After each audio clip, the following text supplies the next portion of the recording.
Bismillahirrahmanirrahim. Assalamualaikum warahmatullahi wabarakatuh. Selamat datang kembali di channel kami. Alhamdulillah kita bisa melanjutkan metode belajar kita pada kesempatan kali ini guna mempersiapkan diri mengikuti tes SKB, CPNS periode 2019 kemarin. Jadi sebelum lanjut, pastikan kalian semua terus mendukung channel ini dengan cara klik subscribe bagi yang belum subscribe dan nyalakan lonceng notifikasinya. Dan jangan lupa like and share video ini agar bisa saja ada dari teman kawan-kawan yang ikut berpartisipasi mendukung channel ini. Semoga channel ini bisa menjadi channel yang bermanfaat untuk kita semua. Ya, harapan kami ingin membuat channel ini agar menjadi channel yang bermanfaat untuk kita semua. Jadi, sekali lagi terima kasih untuk kawan-kawan yang selama ini sudah mendukung channel ini. Silakan simak apa yang kami bagikan berikut ini. Semoga bermanfaat dan pastikan kawan-kawan terus mengikuti apa yang kami bagikan. Oke, langsung saja kita ke soal yang pertama pada pembahasan kita untuk kesempatan kali ini. Nah, adapun soalnya, aturan yang mengatur tingkah laku manusia disebut A. Tata tertib, B. Norma, C. Hukum, D. Adat. Nah, jadi saya rasa ini soal itu tidak terlalu susah buat kita. Jadi untuk soal-soal semacam ini tentu kita dengan mudah bisa menjawabnya. Jadi jelas ya, jawabannya adalah B. Norma. Jadi aturan yang mengatur tingkah laku manusia itu disebut norma. Nah, untuk jenis-jenis norma itu ada banyak macam-macam norma nanti. Tinggal bagaimana nanti kita bisa perdalam materinya di wilayah materi mengenai norma. Bisa juga kita perdalam mengenai apa itu tata tertib, apa itu yang dimaksud dengan hukum, dan bagaimana yang dimaksud dengan adat. Nah, yang jelas untuk soal ini, aturan yang mengatur tingkah laku manusia itu disebut norma. Oke, kita ke soal yang berikutnya. Kebanyakan aturan yang dibuat di sekolah merupakan aturan titik-titik. A. Tidak tertulis, B. Terbuka, C. Tertulis, D. Tertutup. Nah, jadi ini masih soal-soal yang lumayan mudah. Jadi ini juga penting, ini mudah tapi penting, kita harus pahami. Nah, jadi mungkin untuk kalian yang sudah sering bergelut di sekolah, itu tentu sudah mengetahui hal semacam ini. Jadi untuk soal ini, kebanyakan aturan yang dibuat di sekolah merupakan aturan. Jadi jelas ya, jawabannya A, tidak tertulis. Nah, jadi kita harus pahami bahwa ketika berada di lingkungan sekolah, jadi kita akan terikat pada sebuah aturan yang ada di sekolah tersebut. Tapi tentunya aturan-aturan yang ada di sekolah itu kebanyakan bukan merupakan aturan tertulis. Jadi dia itu lebih banyak ke aturan yang tidak tertulis.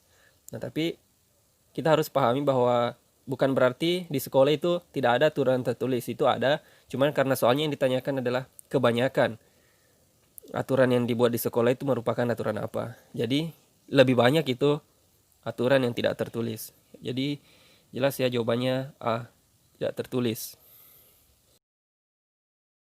Oke, kita ke soal yang berikutnya.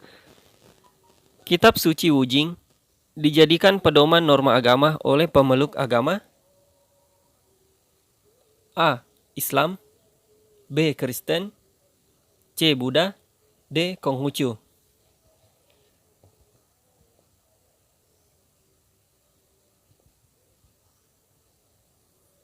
Nah, jadi ini yang ditanyakan mengenai agama-agama yang ada di, ya tentunya di Indonesia. Jadi seperti yang kita pahami bahwa ada 5 agama yang ada di Indonesia.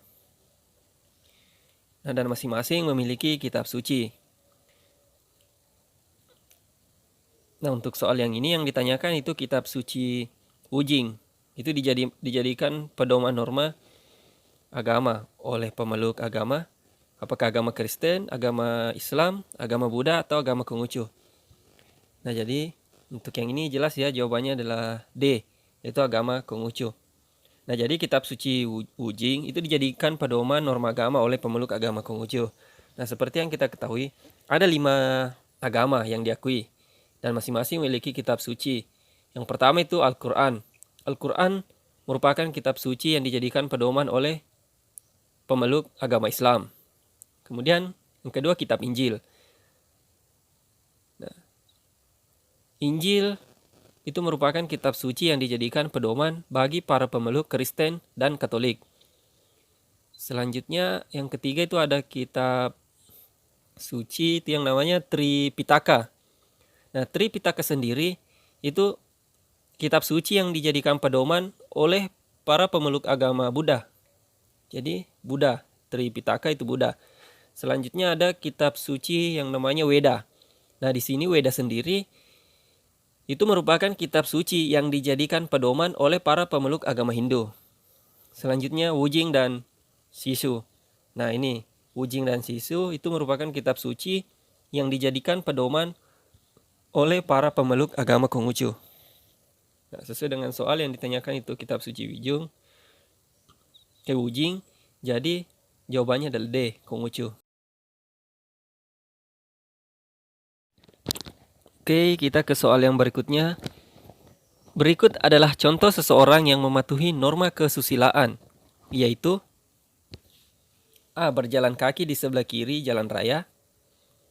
B. Berkata jujur kepada siapapun. C. Berdoa sebelum dan sesudah makan. D. Menghargai teman. Nah, jadi di sini soalnya itu mengenai masih berhubungan dengan norma.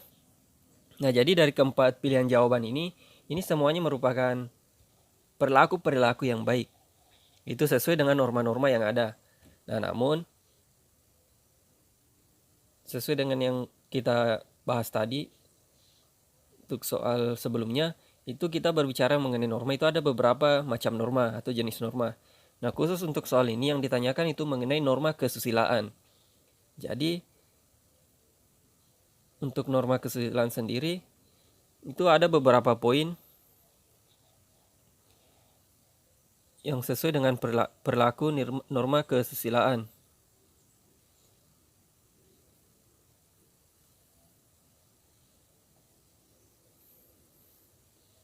Nah, jadi untuk soal yang ini jawabannya adalah B, yaitu berkata jujur kepada siapapun. Jadi contoh seseorang yang mematuhi norma kesusilaan yaitu berkata jujur kepada siapapun. Oke, kita ke soal yang berikutnya. Cara mengukur harga diri seseorang dapat dilihat dari A. Kekayaan yang dimiliki. B. Kecantikan yang dimiliki. C. Tanggapan orang lain. D. Nilai yang diberi guru. Nah, jadi yang ditanyakan di sini itu bagaimana cara kita mengukur harga diri seseorang. Nah, salah satunya untuk mengukur harga diri seseorang itu kita bisa melihat dari apakah kita melihat dari kekayaan yang dimiliki orang tersebut, atau apakah kita melihat dari kecantikan yang dimiliki orang tersebut, atau kita melihat dari tanggapan orang lain mengenai orang tersebut, atau nilai yang diberikan guru terhadap orang tersebut.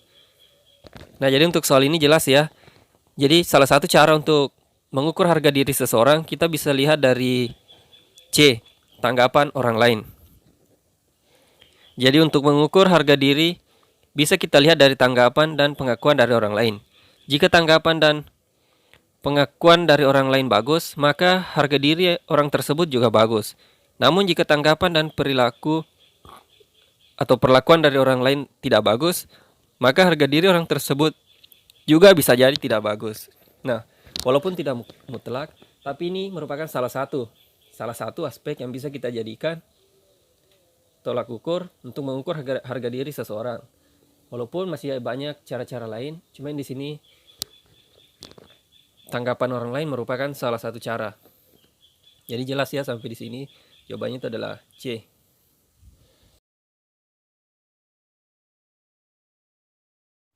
Ya, terima kasih telah menonton video ini sampai selesai.